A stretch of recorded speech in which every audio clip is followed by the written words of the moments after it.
Hi guys! So ngayon nga, i-share ko sa inyo ang ginawa kong overload chicken sandwich box na pwedeng nating inegosyo kahit nasa bahay lang. Kaya papatok talaga ito sa lahat, lalong-lalo na pwede itong pambaon sa school ng mga estudyante. O kaya naman sa mga nagtatrabaho na wala ng time para makapag-prepare ng breakfast or merienda nila. Kaya naman samahan nyo muna ako mag-unbox ng herbs and spices galing sa Spice App. Dahil di nga makukumpleto ang recipe natin kung wala ang mga ito. Meron nga tayo ditong Cajun seasoning, itong garlic powder, 5 spice, onion flakes, ito naman na sour cream, barbecue, cheese, parsley, rosemary, at itong shiitake dried mushroom. At marami pa silang iba pa na pwede kayong mag-order, lalong-lalo na nakasale sila ngayon. At saka affordable lang mga herbs and spices nila na pwede nating magamit sa mga recipes natin. Kaya ito na nga, sa isang plato ay naglagay lang ako ng all-purpose flour, cornstarch at itong mga pampalasa natin. Ito lamang na 5 spice,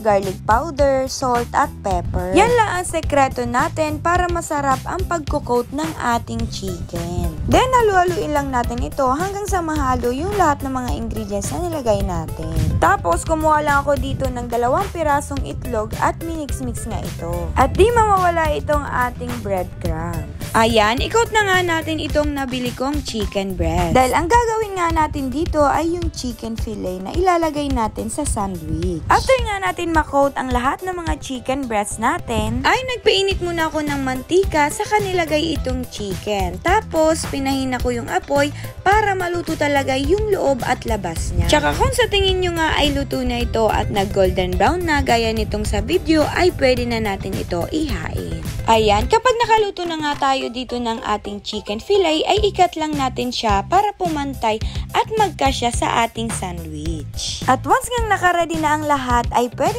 na tayo dito gumawa ng overload chicken sandwich box. So, ang una kong ang ginagawa dito ay nilalagyan ko muna ng Japanese mayo ang ating sliced bread. Tapos, sa sliced bread pala natin, ay ang piliin dapat natin ay yung quality talaga at medyo malaki. Para naman talaga sulit na sulit ang kanilang overload sandwich. Kaya itong sandwich nga natin ay di ka talaga magsisisi dahil sulit na sulit at solve na solve ka talaga. Dahil meron nga itong chicken fillet, ham, egg, kamatis, cucumber, lettuce, at cheese. Then after nga natin ipalaman ang lahat sa tinapay natin, ay saka naman natin ito pagpatong-patungin. At saka natin ibalot dito sa ating wax paper sa kalagyan ng tape. Para lang tayo dito guys nagbabalot ng regalo na kailangan dapat mahigpit para hindi siya kumala. Tapos pag nabalot na nga natin ito, ay saka naman natin ito ihati sa gitna. Then saka naman natin ito ilagay sa ating nabili na square box. Tsaka para may palamuti ay maglagay tayo dito ng ating parsley ng Spice App. Kasi dito talaga maaakit ang ating customer kapag maganda talaga yung presentation ng ating tinitinda, diba?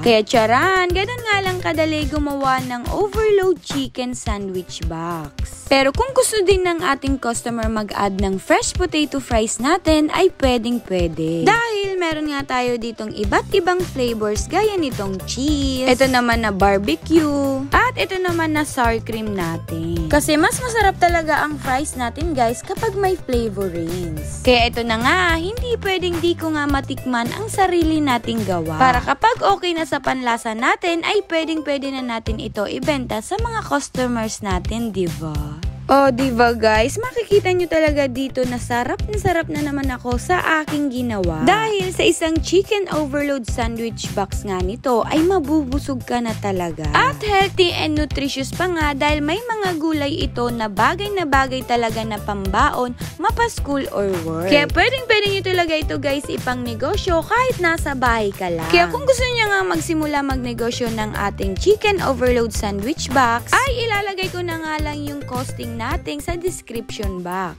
At yung mga link nga kung saan ba pwedeng mabili ang mga spices or yung mga ginamit natin sa sandwich ay ilalagay ko na din dyan para easy na lang ang paghanap nyo, diba? Kaya yun lang guys. Thank you for watching. Bye-bye!